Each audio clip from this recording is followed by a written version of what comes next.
तर मीरा भाईंदरमध्ये 2 दिवसांपूर्वी खराब रस्त्यामुळे 2 वर्षाच्या चिमुकल्याचा बस खाली मृत्यू झालाय।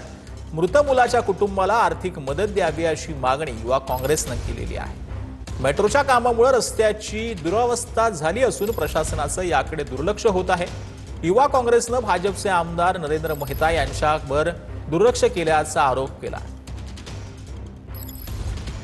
काल जी एका चिमुरड्याचा दुर्दैवी जो अंत झाला त्याला सर्वस्वी जबाबदार इथले स्थानिक लोकप्रतिनिधी, इथलं स्थानिक प्रशासन आणि इथलं हे महाराष्ट्र सरकार याला जबाबदार आहे। तर आमची युवक काँग्रेसची मागणी आहे की यांच्यावरती मनुष्यवधाचा गुन्हा दाखल व्हावा।